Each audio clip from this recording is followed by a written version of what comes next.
What's going on, y'all? It's Hunter with LS Lures. We're back. We're doing another segment of 5 reasons you suck at jig fishing. Today we're tacking on 3 more. 3 things you might be doing wrong, 3 things you can improve, and 3 things that make a huge difference that you might not be thinking of that'll get you more and bigger fish this year. The first thing, guys, that makes an absolute huge difference when you're jig fishing is casting accuracy. I know that sounds like a pretty basic subject, and most guys are gonna be like, yeah, you have to cast near it. But when I say casting accuracy, I mean being able to put your bait in a dinner plate size circle 20, 30 feet away, like a realistic pitch. You know, I'm not talking about bomb casting out there, but when you're in a realistic flipping situation, the difference between getting bites and catching every fish in front of you versus catching 1 or 2, or maybe not even catching any, is putting your bait exactly where it needs to go. That means right up against cover, right in the cover, not within a couple feet of the cover, because as the bass gets smarter, as people get better, as fish tuck back further into cover, they're not always going to swim out the second they see your bait. You know, sometimes getting those fish to bite means hitting them directly in the head or putting it within 6 inches of their face or body where they can shoot down and grab it, or it causes that reaction strike. Or, you know, if they're lazy, if they don't need to travel far to eat and your bait falls a couple feet away versus 6 inches, they're not going to swim out and get it, you know. And so one thing that is absolutely crucial, and if this is you, go out in your driveway, go stand on a cinder block, go do whatever you have to, and put a bunch of cups out, put some plates out, put a bunch of random objects. And if you're not hitting within 4 inches of those objects or directly hitting that object, we've got some work to do, right? Like the amount of tournaments I've seen where we've gone down a bank and fished directly behind guys that just can't flip as well, where they're not putting it directly in the V of that tree, or they're not putting it right on that stick, or they're not making contact with that object. If they're putting it close enough, they're just not getting bit, you know? And so that's one thing that might seem like a pretty basic thing, but like when you go out, whether you're fun fishing, if you're tournament fishing, if you want to go catch the biggest fish in the lake, like sometimes that takes being able to flip better than everyone else, being able to skip your jig where it needs to go, and not living with the mentality or fishing with the mentality that, oh, it's just a bad day, you know, like we fished all the bushes that were actually loaded with fish. I just couldn't flip enough or flip good enough to actually catch any of them because I'm not comfortable putting my bait in there. You don't have to lose a million jigs to get really good at flipping. Like I said, go out into your yard, go in your backyard, do it in your house if you've got the room, do it wherever you have to, right? Go in the park, go to a pond and practice skipping the one dock they have or flipping around it. You know, it takes so much practice to get really efficient at it, but the amount of bites you're going to get when you go from that novice angler, like that beginning flipper where you're like, I really hate losing jigs, to that guy that's like, well, I'm not going to lose any because I can flip good enough to put it where I need to. The amount of fish that this angler is going to catch compared to that one is unbelievable, you know. And if you want to catch fish behind guys, and if you're on the back of a boat fishing as a co-angler, the amount of fish you can pluck off flipping behind a boater that you can flip better than is absolutely insane, you know, if you get really comfortable with that. So just being as precise as possible with your jig, that's category number 1, is just becoming the best flipper you possibly can, because the amount of catches you're going to have is going to go up. The amount of big fish you're going to catch is going to go up, because those fish don't want to swim out to get it. You know, it's not good enough to put it within a couple feet.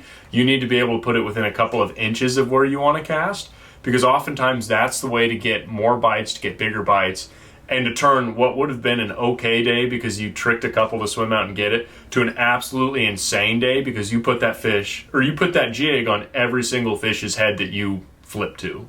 All right. Number 2 on this list. Last video we talked a lot about jig modifications. This one's going to be more oriented into the more technical side of things. If you guys didn't watch the last video, 5 reasons you suck at jig fishing, go back now. We'll link it below. It's an awesome video. I think it got like 35,000 views or something like that, but I hope it helped a ton of you. That's all I want to do here. I'm not ranting. I'm not raving. I'm not telling you you're not good enough. I just want to help guys catch more bass and be confident flipping a jig. There's this weird misconception, and I get a ton of messages every week from guys that are like, dude, I just don't feel confident flipping a jig. I don't like them. I can't catch fish on them. If you can catch fish throwing around a Texas rig or a worm or a wacky rig, whatever, you can catch fish on a jig, and oftentimes much bigger fish doing the same thing. So I'm rambling at this point. We're going to keep going. But number 2, when you're flipping or casting or doing anything involving a jig at cover, at an object, when your bait hits the water, unless you're in a foot, maybe less, maybe 2 feet, stop clicking your reel right away. What that does, say I flip the edge of a laydown and I pitch to it and my jig hits the water and I engage my reel, my line is tight. And you know, unless you do the cool thing where you go up and you leave plenty of line so it falls straight down, every time you flip to an object and you get lazy and you engage your reel, that jig stops its vertical fall straight to where you want it to go, and it starts swinging towards you. So when it's doing this, say your laydown's here and I flip here and I want it to come right down to that tip, but I engage my reel here, that jig goes directly away from it. So all of those fish that are exactly where you think your jig are going, they're there. They're just never going to see your bait, because when you engage your reel and it arcs all the way down and goes away, the amount of fish that, again, you miss, like they would have ate your jig. It's not the jig's problem. If you put the jig in front of the fish, most of the time they're going to eat it. You just have to be able to understand that the deeper you go, like you have to strip some line out to get that jig to where it needs to be. If you're in 3 or 4 feet even, like if you're on a vertical piece of cover, if it's a piece of grass, whatever it may be, I always, every single time I pitch to that cover, and what you're going to see a lot of the guys that get really good at this do is they pitch it there, they strip out line once or twice to make sure that jig falls directly down, or free spool it. You know, it hits the water, you go up with it, you leave a little bit on there. You don't have to strip any out if you don't like doing that, but just keep your thumb on there, bring your rod tip up, let a little bit of extra line out so that jig goes directly down to the bottom, because that straight fall, it means your jig is always going to land exactly where you want it. And oftentimes that straight fall is super,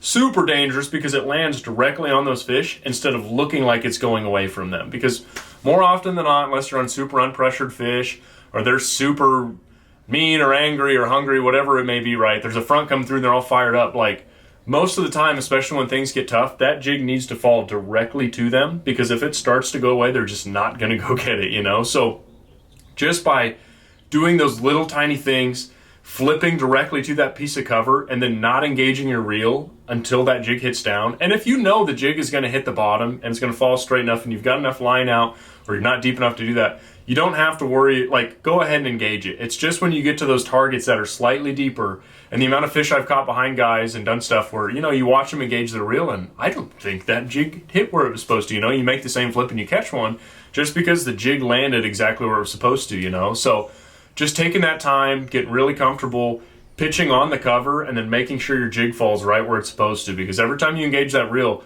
that jig starts to pendulum. And if you're casting that stuff off the bank too, you know, if you're fishing a hard spot or a hump or a road bed, if you cast and you're in 10 or 15 feet of water or 20 feet of water, however deep it is, and you engage your reel right away, it's going to start swinging down towards you, you know. Let out some line, watch your line, and the second it stops moving, it's on the bottom, you know. And if it jumps at any point on the way down, 1-8 it, you know, engage the reel and crack them. But just being very aware of that, being very diligent that, hey, my jig is falling straight, it's going to land exactly where I want it, because it's a really easy thing to just forget about. You know, you get in the motions, you engage your reel, and that jig will pendulum right away from those fish, and most of the time they're just not going to come and get it. So that's number 2.